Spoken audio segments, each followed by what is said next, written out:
Hi there, welcome to What the Flick. I'm the new guy, I'm Tim Grierson. I'm very happy to be back with Alonzo and Christy, who you know very, very well.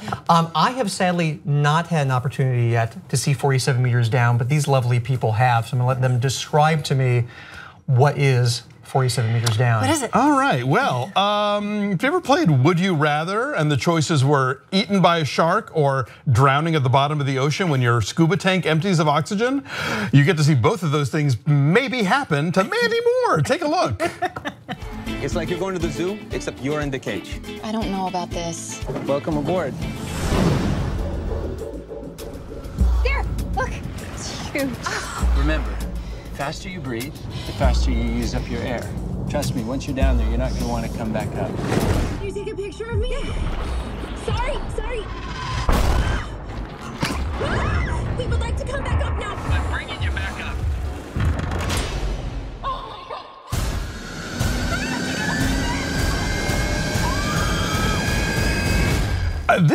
I was shocked at how good this is. What did you think was gonna happen? Because look, The Shallows kind of was stunned me last year, and I thought I'm not gonna get that kind of surprise again, where like this dinky little shark movie actually winds up being kind of scary and effective. This is a sharp little B movie. The Shallows is still the gold standard. Well, I would say of 21st century gal and shark movies. Sure. Right, Blake Lively had no other person to act opposite. That's Seagull. Steven Seagal, let's not forget how quickly we forget. Her Wilson. Yeah.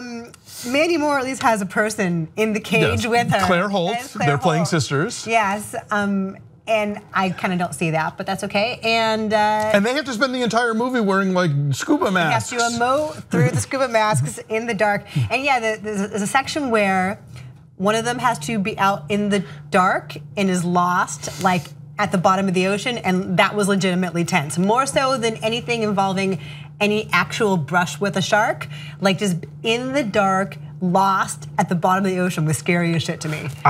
Okay, maybe this is just like hit my phobia buttons. I was freaked out by all of it. The sharks, the being stuck at the bottom, and the oxygen running out, and they think the boat is gonna leave at some point, and like it's not gonna come back, and I was in knots this whole movie. Yes, and I did find, and this was true of The Shallows as well, that every choice they made sense, right? Yes. In terms of their attempts at survival, and they run all their traps. Like, okay, we can do this, we can do this, we can do this, and if this doesn't work, we can try this. And some of it was totally silly and over the top. Like the things that they do achieve are kind of ridiculous. I mean, granted, neither of them is a med school dropout like Blake Lively, so they can't like fix their own wounds with jewelry.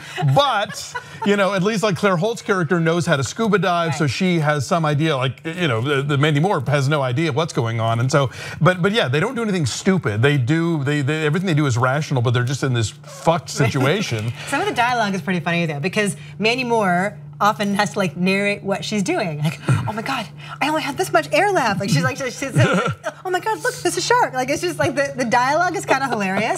But I guess like I would probably talk to myself. I would say I'd do that. I would talk to myself too if I were stuck at the bottom of the ocean and a shark. Yeah, I would be talking to myself not out of just having a complete meltdown. So here's one of my questions: please. Is this cheesy fun? Is it like, because I feel like with The Shallows, I think that was one of the things I think that was sort of like the selling point of it was, it's kind of like it knew exactly the type of movie that it was, and kind of hit those beats kind of as well as expected. Is this cheesy fun? Is it like a B movie trashy sort of thing? No. Like what's it kind of? I think it's a B movie in the best way. Yeah, it's not like Sharknado or something. I mean, this is a movie that Piranha 3D. Yeah.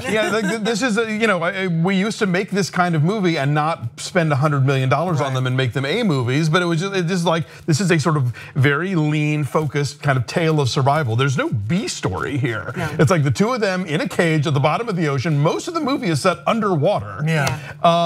And it just, it just keeps upping the stakes, and the oxygen's running out, and the sharks are circling, and the hand is bleeding, and just shit keeps happening. Right.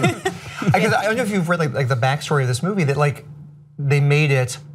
They decided it was going to be like direct to DVD. They made all the DVDs, and then I guess it was supposed to be like a Dimension initially, and then they like just walked out of that deal we're just going to put it out on DVD, and then I guess like Byron Allen's company bought it at the last minute, and we're like, oh, we have to like get rid of the DVDs now because we're going to get a theatrical release. So I guess you I can, didn't know that. the Weinsteins are listed as producers. Yeah, producer credit. Yeah, and so so you thank Byron Allen as you always do. It is released by. Is it his company that's what is it like? Entertainment Studios. Entertainment Studios. Like that credit got a laugh at the beginning of the movie. Entertainment Studios Motion Pictures, which sounds like a shell company. I mean, like that can't be a real thing. Or it sounds like the company that Barton Fink goes to at the beginning. Exactly. Like all the opening credits seemed so phony. I thought, is this a movie within a movie? What am I looking at? Or is it like what Borat translates from his Kazakh language? Or like those trailers that are at the beginning of Tropic Thunder, like it just didn't seem real.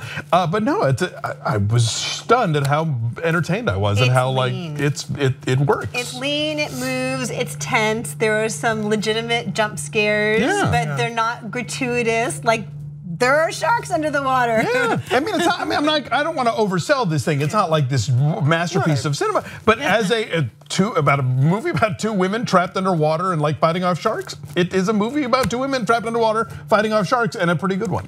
And it passes the Bechdel test. Totally. Yes, I enjoyed it too. So I'm gonna say 6.8. I said 7.5. I think it does what it wants to do in a very economical fashion. Who is the director? We should give him a. Johannes Roberts. And Johannes Roberts. Yes. Who has. Oh, he's directed a bunch of stuff, but oh God, The Other Side of the Door, that was terrible. That was terrible. That was absolutely one of the worst things I've ever seen. And a lot of like horror stuff I've never heard of, but no, this one he is on the money. We're at 7.2 and it's 57% on the tomato meter. I don't know why. I don't know what. Why is there a tomato meter? I was told the embargo was tonight. I haven't even written my review yet. I will raise that number. Anyway, this is the real rough night. I feel like this could have also been called rough night. I was thinking about like movies about women having a really hard time. I would rather watch this one. This is a rough day. Bye.